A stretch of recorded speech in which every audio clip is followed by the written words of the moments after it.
Ambassador Gemini, and welcome now to Tuesday. Well, it looks like it is sunny, but there is a chance of paranoia and there's a chance of heavy neediness today for the Geminis. The moon is in your opposite sign of Sagittarius. So your emotions are checking in on balance in your life, how things are balanced or not balanced. Now this plays all the way up to relationships and marriages, because connections to human beings in long-term form are contracts, soul contracts, and they're either balanced or not balanced. So you are emotionally sensitive to the balance or not balance of your life today, and you're emotionally sensitive to the relationships in your life and how they relate to balance. But the lesson is your self-esteem. We're in chapter 3 now of Sun in Cancer, and in the next 8 days, Geminis are going to build a platform of self-esteem, a platform of soul capital.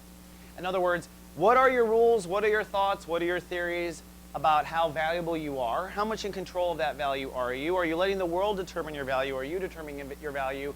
And most importantly, do your laws of value ensure that you make new deposits into the bank? In other words, are you getting nurtured from what you produce as much as you are nurturing what you produce? Let me get more specific. If you go produce something like Soul Garden, or you go produce something, I don't know, I always think of Soul Garden as an example. Obviously, that's what I make. But it should be nurturing you as much as you're nurturing it. It has to be a reciprocal relationship. And speaking of relationships, you know, the reason why Geminis end up in relationships where they get drained is because they go and they don't get nurtured in that relationship. And what happens? It's an unfair relationship. You end up with low soul capital, low self-esteem, which turns into money issues and credit problems and everything else. All right? Now, I have to say, when it comes to Geminis, from my point of view, of all the Geminis I read, all the Geminis I see, it's in the thousands. I have to say, most Geminis, I think, are unfair in relationships. Gonna call it like I see it.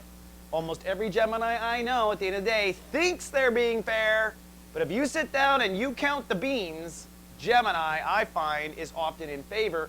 Or one of my favorite Gemini tricks is, oh, this isn't fair? Bye. And they go. Oh, as soon as it's not fair, you take off. Well, that's why you've never built anything worth value, Gemini, because you've got to stay and cultivate something in order to manifest. And that's what this whole month is about. Soul capital, ability to manifest, ability to manage your earth energy so you can draw through law of attraction what you deserve. All right? So it's a big complex equation today. And your emotions are feeling about balance in relationships, okay? And I know why you tend to favor for yourself, because Geminis are terrified of intimacy, and that is a story for another day.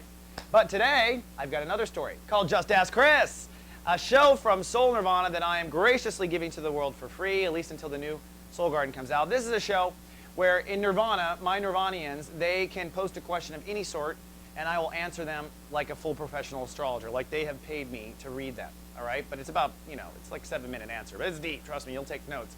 Take a look at it. It's one of the many perks of being in Nirvana, and I only answer questions for people from in Nirvana, so yes, it's an exclusive club, but it's not expensive to get in, and it is also going to be very educational for you. You'll learn a lot if you watch this show, and it's live today everywhere the garden is blooming. All right, Ambassador Gemini, that's all I have for today, but I am back tomorrow, and things will reach a climax with boundaries then. Until then, live, love, be. Soul Garden.